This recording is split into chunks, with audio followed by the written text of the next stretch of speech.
समस्त नमस्कार केमती अच्छे आशा करे समस्त ईश्वर अनुग्रह द्वारा भल थे आ खुशी थे। आशा करे आपण मैंने आज जो मोर टॉपिक अच्छी एक्चुअली परमेश्वर किए परमेश्वर को प्रकार भाव देखा जाती परमेश्वर आकृति को प्रकार भाव परमेश्वर को जगह प्रकृति रुहति परमेश्वर दृश्यमान ना अदृश्यमान माने आज टॉपिक द्वारा से विषय को लेकिन कथबार्ता करवा। आशा करे आपण मैंने वीडियो को देखिकी निश्चित भाव में खुशी हेबे आशा को पाइबे। चलते डेरी न करिके वीडियो को आम शुरू करवा।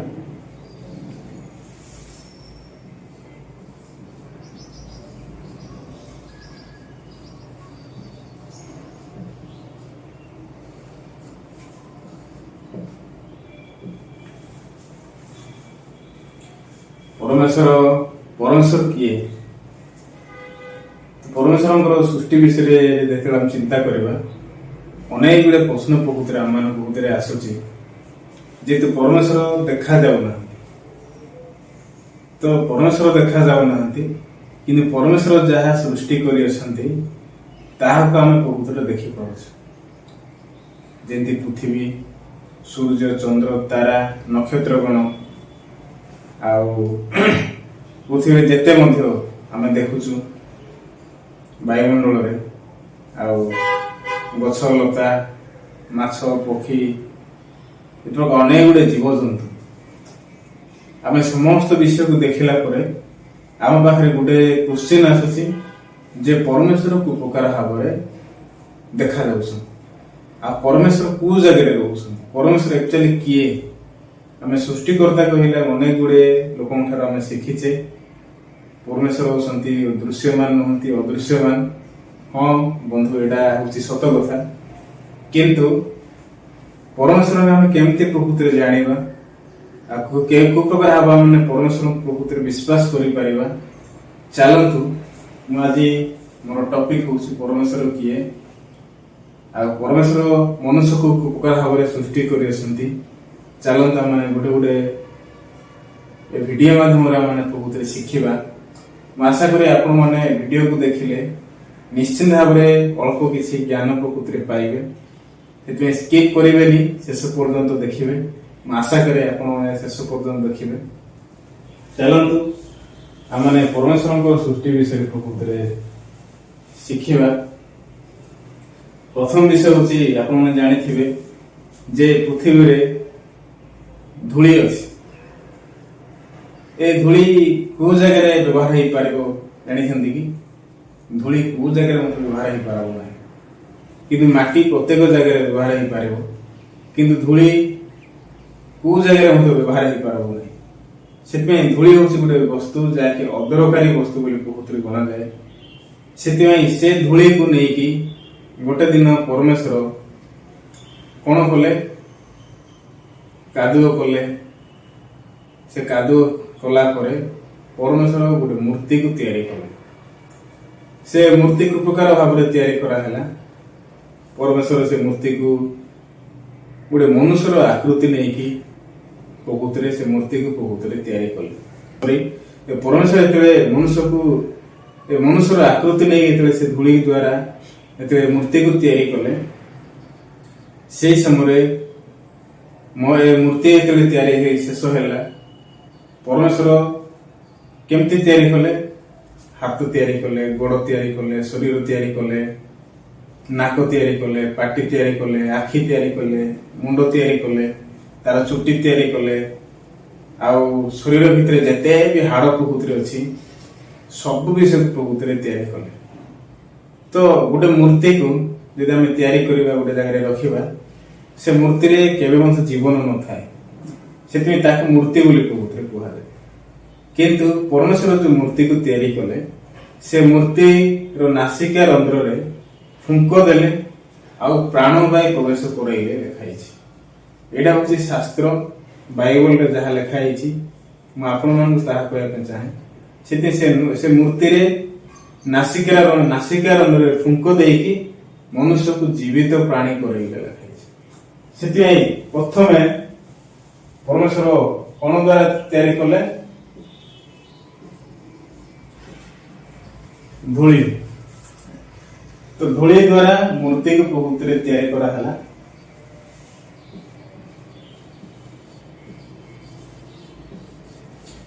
ମୂର୍ତ୍ତିକୁ ପ୍ରକୃତିରେ ତିଆରି କରାହେଲା। ଏ ମୂର୍ତ୍ତିର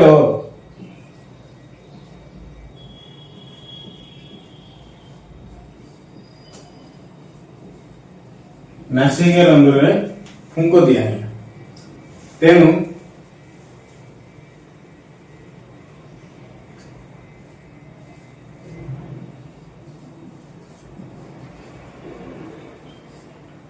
ମନୁଷ୍ୟ ଜୀବିତ ପ୍ରାଣୀ ହେଲା।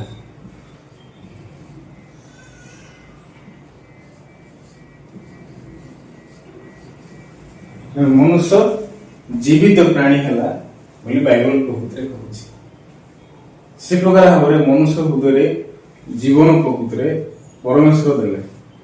ଖାଲି ମନୁଷ୍ୟକୁ ପରମେଶ୍ୱର ଜୀବନ ଦେଲେ ତାହା ନାହିଁ, ପରମେଶ୍ୱର ମନୁଷ୍ୟକୁ ଜୀବନ ଦେବା ସହିତ ପରମେଶ୍ୱର ମନୁଷ୍ୟକୁ ଗୋଟେ ନିୟମ ମଧ୍ୟ ପ୍ରକୃତିରେ ଦେଲେ। ସେଥିପାଇଁ ସେ ନିୟମ କେତେବେଳେ ଦିଆହେଲା? ତ ପରମେଶ୍ୱର ମନୁଷ୍ୟ ଯେତେବେଳେ ସୃଷ୍ଟି କଲେ, ମନୁଷ୍ୟ କେମିତି ରହିବ, କଣ ଖାଇବ, କୋଉ ଜାଗାରେ ରହିଲେ ମନୁଷ୍ୟ ଖୁସି ହବ, କୋଉ ପ୍ରକାର ଫଳ ଖାଇଲେ ମନୁଷ୍ୟ ଖୁସି ହବ, ମନୁଷ୍ୟ ପାଇଁ କୋଉ ପ୍ରକାର ଫଳମୂଳ ପ୍ରକୃତିରେ ଦେଲେ ମନୁଷ୍ୟ ପାଖରେ ପ୍ରକୃତିରେ ସମସ୍ତ ଖାଦ୍ୟ ସାର ପ୍ରକୃତିରେ ମିଳିବ। ଏ ସମସ୍ତ ବିଷୟ ପରମେଶ୍ୱର ସୃଷ୍ଟିରେ ପ୍ରକୃତିରେ ରଖିଥିଲେ। ସମସ୍ତ ବିଷୟ ସୃଷ୍ଟି ମଧ୍ୟରେ ପ୍ରକୃତିରେ ରଖାଯାଇଥିଲା। ସେଥିପାଇଁ ଏ ସୃଷ୍ଟି ଦ୍ୱାରା ମନୁଷ୍ୟ ପ୍ରକୃତିରେ ଗୋଟେ ଉଦ୍ୟାନ ପ୍ରକୃତିରେ ପରମେଶ୍ୱର ଦେଲେ।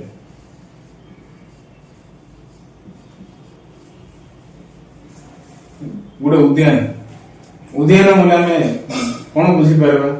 ଗୋଟେ ଫଳ ବଗିଚା କି ଗୋଟେ ଚାଷ ବଗିଚା କି ଆମ୍ବ ବଗିଚା, ଯାହା ମଧ୍ୟ ଉଦ୍ୟାନ ମାନେ ଉଦ୍ୟାନରେ ସମସ୍ତ ବୃକ୍ଷର ଫଳ ଗଛ ଥିବ, ସବୁ ଫଳମୂଳ ପ୍ରକୃତିରେ ଥିବ। ତ ସେ ଉଦ୍ୟାନ ଭିତରେ ପରମେଶ୍ୱର ମନୁଷ୍ୟକୁ ପ୍ରକୃତିରେ ରଖିଲେ। କୋଉ ମନୁଷ୍ୟ? ଯୋଉ ମନୁଷ୍ୟକୁ ବାଇବଲରେ ପ୍ରଥମ ମନୁଷ୍ୟ ବୋଲି ଦର୍ଶାଯାଏ, ତାଙ୍କର ନାମ ହଉଛି ଆଦମ।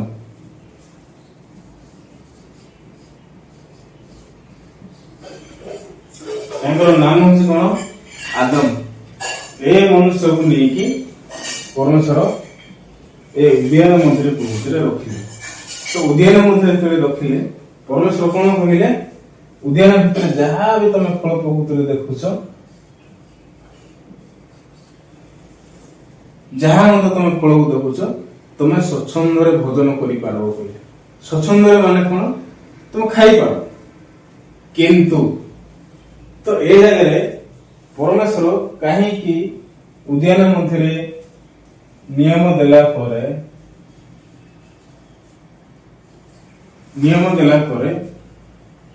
ଉଦ୍ୟାନ ମଧ୍ୟରେ ଫଳ ପ୍ରକୃତିରେ ଦେଲେ, ଆଉ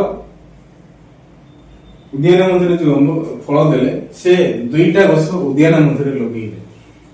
କେତେଟା ଗଛ? ଦୁଇଟା ଗଛ। ଦୁଇଟା ଗଛର ନାଁ କଣ? ଗୋଟେ ହଉଛି ଅମୃତ ବୃକ୍ଷର ଗଛର ଫଳ, ଆଉ ଗୋଟେ ହଉଛି ସତ୍ ଜ୍ଞାନଦାୟକ ବୃକ୍ଷର ଗଛର ଫଳ। ସେଥିପାଇଁ ପରମେଶ୍ୱର ଅମୃତ ବୃକ୍ଷର ଫଳକୁ ତମେ ସ୍ୱଚ୍ଛନ୍ଦରେ ଭୋଜନ କରିପାର ବୋଲି କହିଲେ, କିନ୍ତୁ ସତ୍ ଜ୍ଞାନଦାୟକ ବୃକ୍ଷର ଫଳର ଗଛକୁ ତମେ ଖାଇବ ନାହିଁ ବୋଲି ପ୍ରକୃତିରେ ପରମେଶ୍ୱର ମନା। ସେଥିପାଇଁ ପରମେଶ୍ୱରଙ୍କ ଠାରୁ ମନୁଷ୍ୟ ଏ ପ୍ରକାର କଣ ପାଇଲା? ନିୟମ ପ୍ରକୃତିରେ ପାଇଲେ। କୋଉ ଜାଗାରେ? ଉଦ୍ୟାନ ମଧ୍ୟରେ। ତ ଉଦ୍ୟାନ ମଧ୍ୟରେ ଯେତେବେଳେ ନିୟମ ପ୍ରକୃତିରେ ମନୁଷ୍ୟ ପାଇଲା, ସେ ମନୁଷ୍ୟ ଯାଇକି ଏ ଉଦ୍ୟାନ ମଧ୍ୟରେ ପ୍ରକୃତିରେ ବାସ କଲା। ପରମେଶ୍ୱର ଦେଇଥିବା ଫଳ ସମସ୍ତ ବିଷୟକୁ ଖାଇଲା। କିନ୍ତୁ ପରମେଶ୍ୱର କଣ କହିଥିଲେ ଆଦମକୁ? ସତ୍ ଆଉ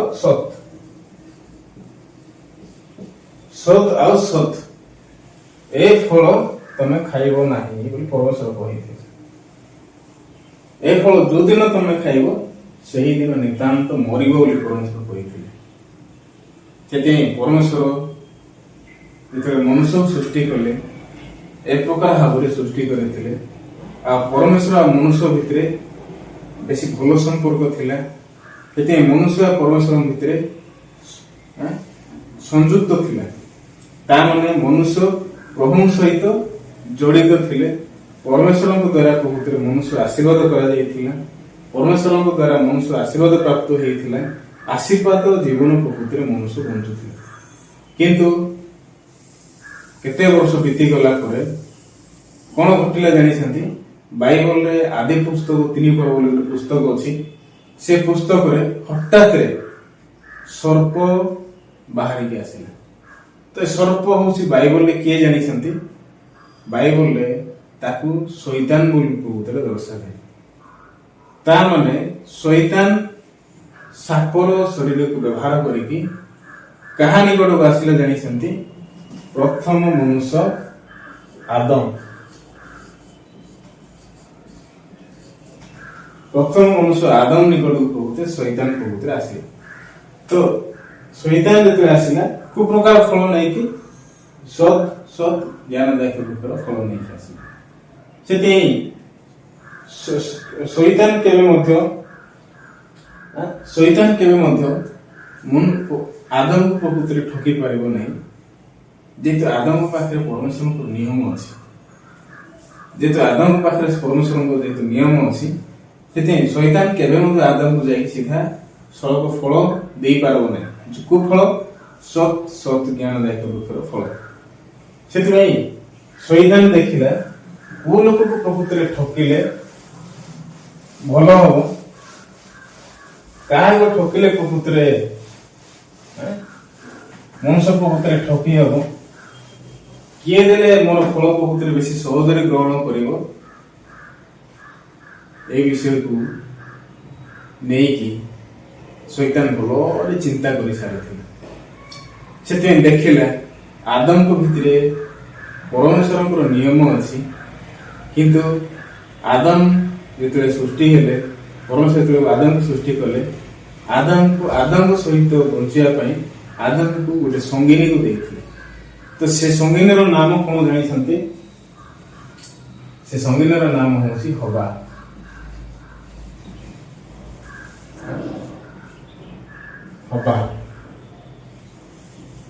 ସଙ୍ଗିନୀର ନାମ ହଉଛି ହବା।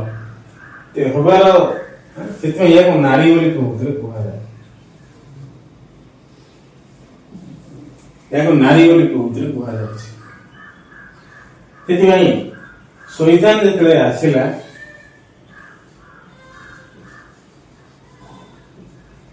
କାହା ନିକଟକୁ ଆସିଲା ଜାଣିଛନ୍ତି କି? ହବା ନିକଟକୁ ଶୈତାନ ଆସିଲା। ଆଉ ହବାକୁ ପଚାରିଲା, ଆଗ କି ସତ୍ୟ?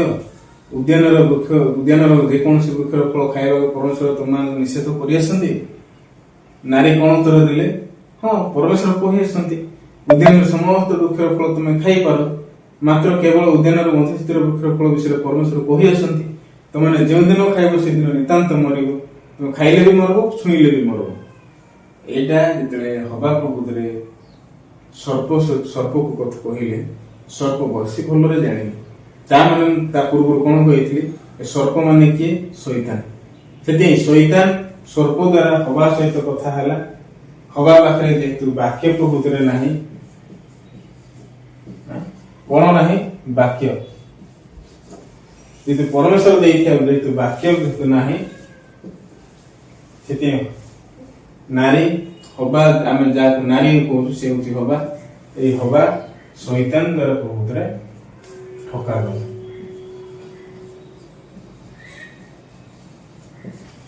শৈতান দ্বারা প্রভুত্রে ঠকা গলা।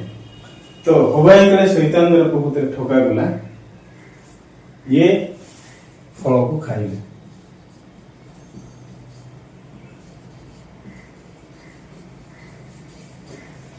ଏ ଫଳକୁ ଖାଇଲେ। କେତେବେଳେ ଖାଇଲେ? ଯେତେବେଳେ ଶୈତାନ ଦ୍ୱାରା ପ୍ରଭୁତ୍ୱରେ ଠକାଗଲା। ସେଥିପାଇଁ ସେ ଫଳ ଖାଇଲେ। ଆଉ ଆସିକି କାହାକୁ ଦେଲେ ଜାଣିଛନ୍ତି? ଆଦମକୁ ପ୍ରଭୁତ୍ୱରେ ଦେଲେ। ଆଦମକୁ ଦେଲେ। ଆଦମ ମଧ୍ୟ ଖାଇଲେ। ଆଦମ ଯେତେବେଳେ ଫଳ ଖାଇଲେ, ଫଳ ଖାଇବା ଦ୍ୱାରା ମନୁଷ୍ୟ ଭିତରେ ପାପ ପ୍ରବେଶ କରୁ ଏ ପାପ ଆସିଲା ଲେଖାଯାଇଛି। ତା ମାନେ ଆଦି ପୁସ୍ତକ 3 ପର୍ବ ହଉଛି ଗୋଟେ ଚାପ୍ଟର, ମୃତ୍ୟୁର ଚାପ୍ଟର ବୋଲି ପ୍ରଭୁତିରେ କୁହାଯାଏ।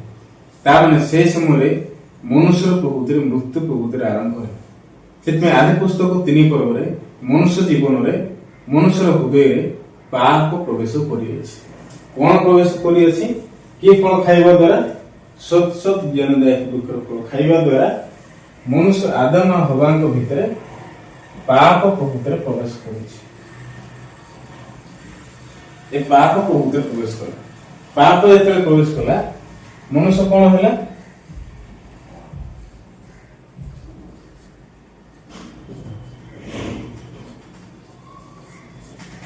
ମନୁଷ୍ୟର ହୃଦୟରେ ମୃତ୍ୟୁ ଘଟିଲା।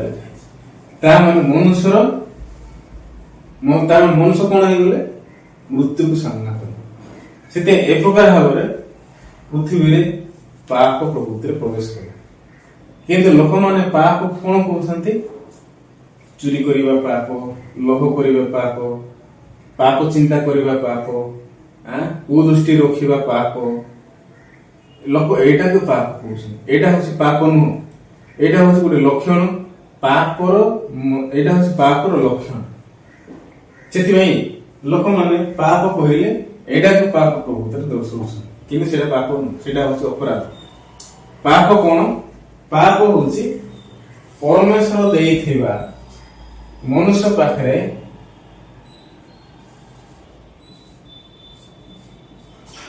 ଆତ୍ମା ନଥିବାଟା ହଉଛି ପାପ।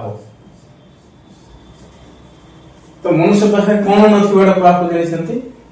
ପରମେଶ୍ୱର ଦେଇଥିବା ଆତ୍ମା, ସେଟା ହଉଛି ପାପ। ସେଥିପାଇଁ ମନୁଷ୍ୟକୁ ଯେତେବେଳେ ପରମେଶ୍ୱର ଯେତେବେଳେ ମନୁଷ୍ୟକୁ ସୃଷ୍ଟି କଲେ, ସେ ମନୁଷ୍ୟର ନାମ ଥିଲା ଆଦମ, ଯାହାକୁ ଆମେ ପ୍ରଥମ ମନୁଷ୍ୟ ବୋଲି କହୁଛୁ। ସେଥିପାଇଁ ସେ ପ୍ରଥମ ମନୁଷ୍ୟ ଶୈତାନ ଦ୍ୱାରା ପ୍ରଭୁତିରେ ଠକା ଗଲେ, ଫଳ ଖାଇଲେ, ଆଦମଙ୍କ ଭିତରେ ପାପ ପ୍ରବେଶ କଲା। ପାପ ପ୍ରବେଶ କଲା ପରେ ମୃତ୍ୟୁ ପ୍ରବେଶ କଲା। ମୃତ୍ୟୁ ପ୍ରବେଶ କଲା ପରେ ପରମେଶ୍ୱର ଦେଇଥିବା ପ୍ରାଣବାୟୁ ଆଦମଙ୍କ ଭିତରେ ଆଉ ବାସ କରିପାରିଲା ନାହିଁ। ପ୍ରାଣବାୟୁ ତ ମନୁଷ୍ୟ ଭିତରେ ପ୍ରାଣବାୟୁ ବାସ କରିପାରିଲା ନାହିଁ। ସେଥିପାଇଁ ମନୁଷ୍ୟ ଭିତରେ କୋଉ ପ୍ରକାର ପ୍ରାଣବାୟୁ ପ୍ରଭୁତିରେ ବାସ କଲା, କୋଉ ପ୍ରକାର ଆତ୍ମା ପ୍ରଭୁତିରେ ବାସ କଲା ଜାଣିଛନ୍ତି? ଫଳ ଖାଇଲା ପରେ ଶୈତାନର ଆତ୍ମା ବାସ କଲା। କୋଉ ଆତ୍ମା ବାସ କଲା? ଶୈତାନର ଆତ୍ମା। ସେଥିପାଇଁ ବର୍ତ୍ତମାନ ପୃଥିବୀରେ ଲୋକମାନେ ବଞ୍ଚୁଛନ୍ତି, କାହାର ଆତ୍ମାକୁ ନେଇକି ବଞ୍ଚୁଛନ୍ତି ଜାଣିଛନ୍ତି? ଶୈତାନର ଆତ୍ମାକୁ ନେଇକି ବଞ୍ଚୁଛନ୍ତି। ସେଥିପାଇଁ ଲୋକମାନଙ୍କ ଭିତରେ ଶାନ୍ତିରେ, ଖୁସିରେ, ଆଶାରେ ପ୍ରଭୁତିରେ ବଞ୍ଚିବା ପାଇଁ ଚାହୁଁଛନ୍ତି, କିନ୍ତୁ ଲୋକଙ୍କ ପାଖରେ ଶାନ୍ତି ପ୍ରଭୁତିରେ ଆସୁନାହିଁ, ଖୁସି ପ୍ରଭୁତିରେ ଆସୁନାହିଁ। ଲୋକ ଶାନ୍ତିରେ, ଖୁସିରେ ପ୍ରଭୁତିରେ ରହିପାରୁନାହିଁ। ଇଭେନ ଲୋକଙ୍କ ପାଖରେ କୋଟି କୋଟି ଟଙ୍କା ଅଛି, ଅନେକ ଧନ ସମ୍ପତ୍ତି ଅଛି, ଅନେକ ସେମାନେ ଭଲ ଘର ମଧ୍ୟ କରିଅଛନ୍ତି, କିନ୍ତୁ ଲୋକଙ୍କ ହୃଦୟରେ କେବେ ମଧ୍ୟ ଶାନ୍ତି ପ୍ରଭୁତିରେ ମିଳୁନାହିଁ। ତା ମାନେ ଲୋକଙ୍କ ଭିତରେ କିଛି ନା କିଛି କଣ ଅଛି? ଅଭାବ ଅଛି। କୋଉ ପ୍ରକାର ଅଭାବ ଅଛି ଜାଣିଛନ୍ତି? ପବିତ୍ର ଆତ୍ମାର ଅଭାବ ଅଛି। କୋଉ ଆତ୍ମାର ଅଭାବ ଅଛି? ପବିତ୍ର ଆତ୍ମାର ଅଭାବ ଅଛି। ତ ଲୋକମାନେ ଯଦି ପବିତ୍ର ଆତ୍ମା ବିହୀନ ହେଇକି ଯେତେବେଳେ ଜୀବନ ବଞ୍ଚିବେ, ଲୋକମାନେ ଯେତେ ଚାହିଁଲେ ମଧ୍ୟ ବହୁତ ଖୁସି ହେଇପାରିବେ ନାହିଁ। ଲୋକ ଯେତେ ଚାହିଁଲେ ମଧ୍ୟ ଖୁସି ହେଇପାରିବେ ନାହିଁ। ସେଥିପାଇଁ ଲୋକ ଖୁସି ହେବା ପାଇଁ, ଲୋକ ଶାନ୍ତିରେ ପ୍ରଭୁତିରେ ବସବାସ କରିବା ନିମନ୍ତେ କାହାର ଆତ୍ମା ଆବଶ୍ୟକ? ପବିତ୍ର ଆତ୍ମା। ପରମେଶ୍ୱରଙ୍କର ପବିତ୍ର ଆତ୍ମା ପ୍ରଭୁତିରେ ଆବଶ୍ୟକ।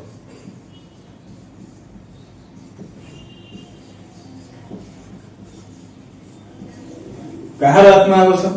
ପବିତ୍ର ଆତ୍ମା। ତ ଜଣେ ଲୋକଙ୍କ ହୃଦୟରେ ଯଦି ପବିତ୍ର ଆତ୍ମା ବାସ କରୁଛି, ସେ ଅଟୋମେଟିକ କଣ ପାଇବ?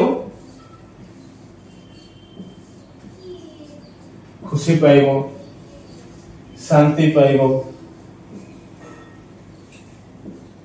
ଆନନ୍ଦ ପାଇବ,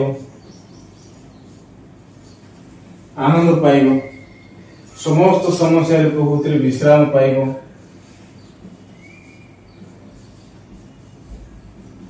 ସମସ୍ତ ସମସ୍ୟାରୁ ବିଶ୍ରାମ ପାଇବ।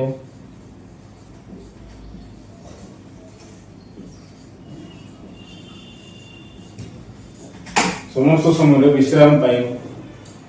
କିନ୍ତୁ ଯଦି ଲୋକଙ୍କ ପାଖରେ ପବିତ୍ର ଆତ୍ମା ନାହାନ୍ତି, ଲୋକ ସମସ୍ତ ବିଷୟ ଯେତେ ଖୋଜିଲେ ମଧ୍ୟ ଲୋକ ପାଇପାରିବେ ନାହିଁ, ଲୋକ ଖୁସି ହେଇପାରିବେ ନାହିଁ, ଲୋକ ବିଶ୍ରାମ କରିପାରିବେ ନାହିଁ, ଲୋକ ଆନନ୍ଦ ପ୍ରକୃତିରେ କରିପାରିବେ ନାହିଁ। କିନ୍ତୁ ପୃଥିବୀରେ କିଛି ନଥିଲେ ମଧ୍ୟ, ଟଙ୍କା ବି ନଥାଉ, ଘର ବି ନଥାଉ, ସମସ୍ୟା ବି ଥାଉ, ଅଭାବ ବି ଥାଉ, ସେ ଧନୀ ହୁଅନ୍ତୁ କି ଗରିବ ହୁଅନ୍ତୁ, ଯଦି ଜଣେ ଲୋକଙ୍କ ପାଖରେ ପବିତ୍ର ଆତ୍ମା ଅଛନ୍ତି, ସେ ଏ ସମସ୍ତ ବିଷୟର ପ୍ରକୃତିର ଅଧିକାରୀ ହେବ। ଏ ସମସ୍ତ ବିଷୟ କଣ ହବ? ଅଧିକାରୀ ହବ। ସେଥିପାଇଁ ଆପଣମାନେ ଚିନ୍ତା କରନ୍ତୁ, ଆପଣମାନେ କୋଉ ପ୍ରକାର ଲାଇଫ ପ୍ରକୃତିରେ ବଞ୍ଚିବା ପାଇଁ ଚାହୁଁଛନ୍ତି, କୋଉ ପ୍ରକାର ଲାଇଫ ପ୍ରକୃତିରେ ବିତେଇବା ପାଇଁ ଚାହୁଁଛନ୍ତି, ଆପଣମାନେ ଚିନ୍ତା କରନ୍ତୁ। ସେଥିପାଇଁ ପରମେଶ୍ୱର ଖାଲି ସୃଷ୍ଟି କରିଛନ୍ତି ସେମିତି ନାହିଁ। ପରମେଶ୍ୱର ମନୁଷ୍ୟ ଖାଲି ସୃଷ୍ଟି କଲେ, ପ୍ରାଣବାୟୁ ପ୍ରବେଶ କରାଇଲେ ସେମିତି ନାହିଁ। ପରମେଶ୍ୱର ମନୁଷ୍ୟକୁ ସମସ୍ତ ବିଷୟ ଅଧିକାରୀ ହେବା ପାଇଁ ବନେଇଛନ୍ତି। ସମସ୍ତ ବିଷୟ ଅଧିକାରୀ କଣ? ଅଧିକାରୀ। ମନୁଷ୍ୟ ଭିତରେ ସମସ୍ତ ବିଷୟ ଅଧିକାରୀ ଅଛି। ପରମେଶ୍ୱର ମନୁଷ୍ୟକୁ ସେ ପ୍ରକାର ଭାବରେ ସୃଷ୍ଟି କରିଅଛନ୍ତି।